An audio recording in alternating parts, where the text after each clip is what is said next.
Hello dear students, welcome back to organized knowledge channel. और आज की जो वीडियो है उसमें डिस्कस करेंगे worksheet number 29 for class 9th, subject English है। और ये वर्कशीट आपके लिए 16 सितंबर 2021 के लिए शेड्यूल की गई है। आज की जो वर्कशीट है स्टूडेंट्स, उसमें वो आपके राइटिंग पोर्शन से है और इस वर्कशीट में हम स्टोरी राइटिंग के बारे में सीखेंगे। वर्कशीट शुरू करने से पहले बेटा प्लीज़ चैनल को सब्सक्राइब कर दीजिए, बेल आइकन को प्रेस कर लो ताकि आपको आने वाली वीडियोस की नोटिफिकेशन वो समय से मिल जाए। Now let's start. Dear students, we have learned how to describe people. हमने सीखा कि हम लोगों को कैसे डिस्क्राइब कर सकते हैं। हमने उससे रिलेटेड पैराग्राफ भी लिखे, ठीक है। माय मदर का पैराग्राफ हमने लिखा। तो इस तरह से हमने पीपल को डिस्क्राइब करना सीखा। And how to describe places, की जो जगह है, प्लेस है, उसको हम कैसे डिस्क्राइब कर सकते हैं। जैसे हमने माय स्कूल का पैराग्राफ लिखना सीखा था, ठीक है। Now we will explore how to write stories. अब हम सीखेंगे कि एक स्टोरी को कैसे जो है लिखा जा सकता है, कैसे एक स्टोरी को एक्सप्लोर किया जा सकता है। Now let's look at the elements in a story. अब यहाँ पे स्टोरी एलिमेंट्स दिए गए हैं कि एक स्टोरी के अंदर क्या क्या बातें जो हैं वो ज़रूरी हैं। स्टोरी एलिमेंट्स, द पीसेज और parts that make a story. Story elements क्या होते हैं? स्टोरी एलिमेंट्स होते हैं कि जो पीसेज हैं, जो पार्ट्स हैं, जिनसे मिलके एक स्टोरी जो है वो बनती है, that are the story elements. Now every piece is important to complete the puzzle. हर एक जो पीस है वो जो है एक स्टोरी क्रिएट करने के लिए जो है क्या है, इम्पोर्टेंट है। सबसे पहले क्या दिया गया है? कैरेक्टर, ठीक है। कौन होते हैं कैरेक्टर? सबसे पहले जब हम एक स्टोरी के बारे में सोचते हैं, सबसे पहले हम सोचते हैं कि उस स्टोरी के अंदर जो है क्या होंगे, कैरेक्टर जो है वो क्या होंगे। क्लियर। सबसे पहले तो स्क्रिप्ट लिखी जाती है कि स्टोरी होगी क्या। उसके बाद उसमें देखा जाता है कि स्टोरी जो है उसमें कैरेक्टर कौन कौन होंगे।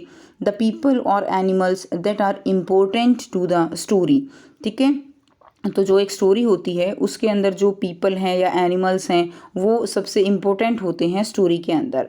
उसके बाद है setting. Setting the time and location where story takes place, कि जो टाइम है, लोकेशन है स्टोरी का, वो क्या होगा, कहाँ ये स्टोरी जो है, कहाँ की स्टोरी होगी।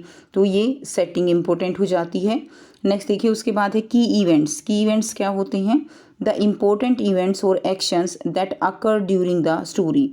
की इवेंट्स होते हैं इम्पोर्टेंट इवेंट्स, जो स्टोरी के अंदर एक्शन होते हैं, जो स्टोरी के अंदर इवेंट्स होते हैं, वो जो है कैसे होंगे, वो इम्पोर्टेंट हो जाते हैं एक स्टोरी क्रिएशन में। नेक्स्ट देखिए, problem. Problem the main struggle और conflict that the main character faces, कि जो कैरेक्टर जो हैं वो फेस करते हैं, वो क्या है, वो प्रॉब्लम है। एक स्टोरी में कुछ ना कुछ इवेंट होंगे, तो उन इवेंट्स में क्या आएगी, जो कैरेक्टर हैं उनको प्रॉब्लम्स आएंगी, और उन प्रॉब्लम्स का उसके बाद क्या होगा, सॉल्यूशन होगा। So the way the character solve the problem, तो ये वो तरीका होगा जिसमें जो कैरेक्टर हैं वो अपनी प्रॉब्लम को सॉल्व करते हैं। तो ये एक तरह की जो स्टोरी आप देखते हो, मूवीज़ देखते हो, तो मूवीज़ जो है वो इसी तरह, इसी फ्रेमवर्क पे होती हैं। क्लियर। तो वो क्या है, वो एक तरह की स्टोरी हैं। अब देखिए, अब आपको यहाँ पे फॉर्मेट दिया गया है।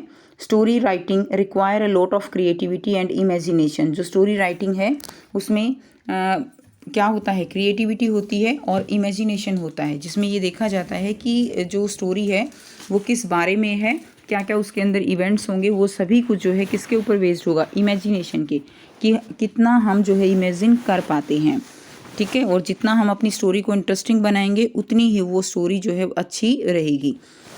Now some important points to be keep in mind while writing a story are. अब कुछ इंपॉर्टेंट पॉइंट्स हैं जो हम स्टोरी राइटिंग करते हुए जो है हमें ध्यान में रखने चाहिए। सबसे फर्स्ट है थिंग्स ऑफ अ प्लॉट, की जो भी एक सीन है, ठीक है, उसके बारे में सोचना है। डिसाइडेड अबाउट द कैरेक्टर्स, जो कैरेक्टर हैं उस स्टोरी में उनके बारे में डिसीजन लेना है, उनको डिसाइड करना है कि स्टोरी के अंदर क्या क्या कैरेक्टर होंगे, लाइक एनिमल्स हो सकते हैं, पीपल हो सकते हैं।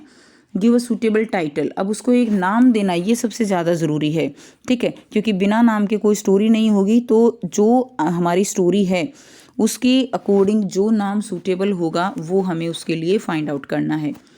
नेक्स्ट देखिए, use simple easy to understand language. जो स्टोरी है हमारी वो सिंपल लैंग्वेज होनी चाहिए, ईजी टू अंडरस्टैंड लैंग्वेज होनी चाहिए। अगर हम बहुत ज़्यादा मुश्किल लैंग्वेज का यूज़ करेंगे तो उसको कोई पढ़ नहीं पाएगा और वो स्टोरी जो है एक तरह से उसका रिस्पॉन्स जो है वो अच्छा नहीं होगा। राइट शॉर्ट सेंटेंसेस होने चाहिए स्टोरी के अंदर, क्योंकि जब बड़े बड़े सेंटेंसेस हम स्टोरी में लिखते हैं तो उनको पढ़ना मुश्किल होता है। नेक्स्ट देखिए, मेंटेन कोहेरेंस होता है एक दूसरे में समन्वय पैदा करना, यानी जो सेंटेंस हम लिख रहे हैं, your sentences should be logically connected. तो हमारे जो सेंटेंसेस हैं वो एक दूसरे से कनेक्ट होने चाहिए। एक इवेंट के बाद उससे जुड़ा हुआ दूसरा इवेंट होना चाहिए।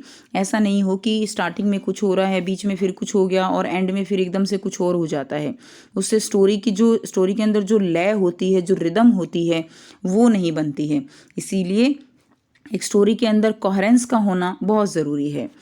नेक्स्ट देखिए, try to bring out a moral और मैसेज इन द एंड। और लास्ट में एक स्टोरी की सबसे इम्पोर्टेंट बात कि उसका कोई जो है मोरल कन्वे होना चाहिए, एक शिक्षा उस स्टोरी से मिलनी चाहिए, एक मैसेज जो है वो जाना चाहिए। अगर स्टोरी का कोई मैसेज नहीं होगा तो स्टोरी जो है फ्रूटफुल नहीं होती है। ठीक है, तो इसीलिए ये सारी चीज़ें जो हैं स्टोरी फॉर्मेशन करते हुए, स्टोरी राइटिंग करते हुए हमें ध्यान में रखनी है। अब यहाँ पे एक स्टोरी दी गई है जिसको हमें रीड करना है और उससे रिगार्डिंग जो है फिर हमें ये कुछ क्वेश्चंस हैं वो दिए गए हैं। तो देखिए, now read the story on the left and identify the following. तो आपको पहले ये स्टोरी रीड करनी है। इन एंशियंट टाइम, तो यहाँ जो है टाइम क्या है, पुराना टाइम है, ancient time. The king has a boulder placed on a roadway. जो किंग है उसने एक बॉल्डर, जो है बॉल्डर क्या होता है, एक बहुत बड़ी लार्ज रॉक होती है, चट्टान होती है, बहुत बड़ा जो है क्या होता है, एक बहुत बड़ा पत्थर होता है। प्लेस्ड ऑन अ रोडवे, उसने रोड के बीच में जो है क्या रखवा दिया, एक पत्थर रखवा दिया। ही देन हिड हिमसेल्फ, और उसने अपने आप को जो है क्या किया, छुपा लिया। And watch to see if anyone would move the boulder out of the way, और छुप कर देखने लगा कि क्या कोई जो है आएगा जो इस बॉल्डर को इस रास्ते से हटाएगा। Some of the king wealthiest merchants and courtiers came by and simply walked around it.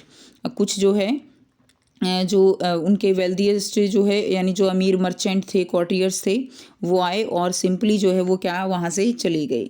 ठीक है, many people loudly blame the king for not keeping the road clear. कुछ लोगों ने किंग को ब्लेम किया कि जो है रोड को साफ नहीं करवाते हैं।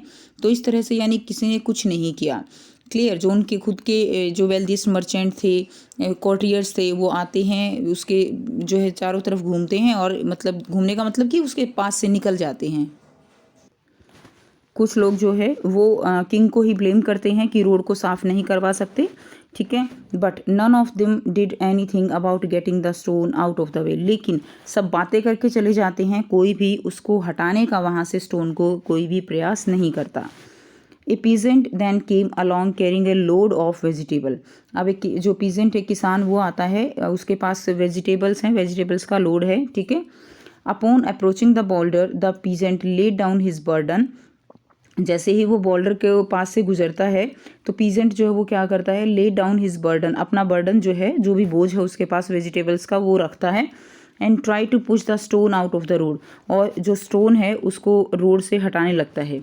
After much pushing and straining he finally succeeded. बहुत ज़्यादा पुश करने के बाद, बहुत ही कोशिश करने के बाद वो फाइनली क्या हो जाता है, सक्सीडेड हो जाता है, यानी वो पत्थर को हटा देता है। After the peasant went back to pick his vegetable. अब बाद में जब वो अपनी वेजिटेबल्स के पास जाता है, ही noticed a purse lying on the road. वो देखता है कि रोड पे एक पर्स जो है वो पड़ा हुआ है, where the Boulder had been. ठीक है, जहाँ पर क्या था कि वो पाउडर जो है था। Now the purse contained many gold coins. अब पर्स के अंदर जो है क्या थे, बहुत सारे गोल्ड कॉइन्स थे, सोने के सिक्के थे। And a note from the king explaining that the gold was for the person who remove the boulder from the roadway. और एक नोट था उसमें किंग की तरफ से, ये एक्सप्लेन कर रहा था कि जो गोल्ड है वो किसके लिए है, वो उस व्यक्ति के लिए है जिसने जो चट्टान है, जो पत्थर है, वो रोड से हटाया। तो ये एक छोटी सी स्टोरी थी बच्चों। ठीक है, अब आपको क्या करना है, ये स्टोरी को देखते हुए यहाँ पे आपको कैरेक्टर सेटिंग क्या थी, प्रॉब्लम्स क्या थी, सॉल्यूशन क्या हुआ, की इवेंट क्या है, वो यहाँ पर आपको लिख देना है। ठीक है, तो आइए करते हैं इनके आंसर। सो यहाँ पर सबसे फर्स्ट दिया गया है आपको कि इसमें कैरेक्टर कौन थे। तो कैरेक्टर कौन थे, किंग एंड पीजेंट, ठीक है। जो किंग है और जो पीजेंट है वो क्या है, यहाँ पे कैरेक्टर है।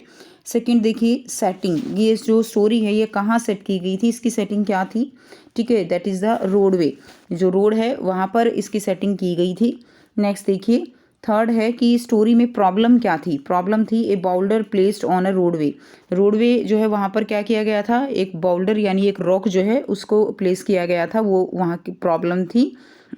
उसका सॉल्यूशन क्या था, सॉल्यूशन था the peasant laid down his burden and try to push the stone out of the road. जो पीजेंट है उसने क्या किया, उसने अपना बर्डन रखा और स्टोन को हटाने की कोशिश की।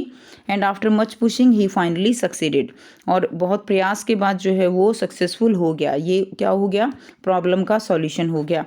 अब बात करते हैं इसका की इवेंट क्या है। तो की इवेंट था उस पर्स का मिलना जिसमें गोल्ड के कॉइन्स थे, ठीक है बच्चों। The purse containing many gold coins and a note from the king explaining that the gold was for the person who remove the border from the roadway, कि ये जो पर्स है ये उस व्यक्ति के लिए है जिसने रोडवेज से जो है इस बॉर्डर को रिमूव किया। क्लियर, तो ये क्या हो जाएगा, इसका की इवेंट हो जाएगा। तो ये थी बच्चों आपकी आज की वर्कशीट। आई होप सभी स्टूडेंट्स को ये स्टोरी अच्छी लगी है और आपको यहाँ से कुछ सीखने को मिला है कि आप एक स्टोरी कैसे लिख सकते हैं। तो अब आप एक स्टोरी जो है वो खुद से ज़रूर लिखने की कोशिश कीजिएगा।